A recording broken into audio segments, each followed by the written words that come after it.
High! চলো আজকে তোমাদের সাথে আমার সারাদিনের রুটিন শেয়ার করি। এখন বাজে প্রায় ৮টে নাগাদ। ঘুম থেকে উঠে সবার প্রথমে বিছানাটাকে গুছিয়ে নিয়েছি, মুখ হাত পা ধুয়ে এখন একটু রেস্ট করছি। কারণ আমি যাব একটু পরে স্নানে। আমি সকাল সকাল ঘুম থেকে ওঠার পরে যেটা কাজ করি সেটা হচ্ছে স্নান। আর স্নান কমপ্লিট করার পরেই তোমরা দেখতে পাচ্ছ আমি রাধা মাধবের সেবা করে নিয়েছি।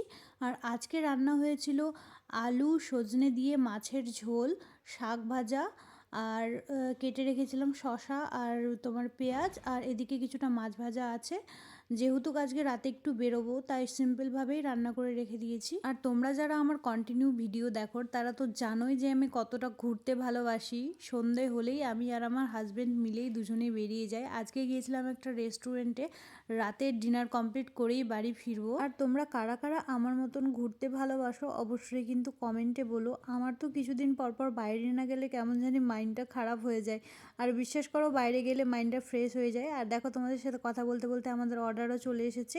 আমরা অর্ডার করেছিলাম নান, কড়াই চিকেন, আর করেছিলাম হচ্ছে ভেজ ফ্রায়েড রাইস। আমার তো বেশ ভালোই লাগে কড়াই চিকেনের সাথে নান খেতে। আমার হাজব্যান্ড যেহেতু নান খুব একটা পছন্দ করে না, সে অর্ডার করেছিল ফ্রায়েড রাইস। আমার তো এই রেস্টুরেন্টে 3 থেকে 4 বার আসা হয়েছে। যেহেতু এটা নিউ ওপেন হয়েছে, এখানে অন্য রেস্টুরেন্ট ছিল সেটা ট্রান্সফার হয়ে অন্য জায়গায় গিয়েছে, তাই এখানে 2 থেকে 3 বার আসা হয়েছে। আর এই রেস্টুরেন্টটা তোমাদেরকে বলে দিচ্ছি, এটা হচ্ছে ইটাহারের সোনার বাংলা রেস্টুরেন্ট, পথের সাথে ঠিক অপোজিট সাইডে।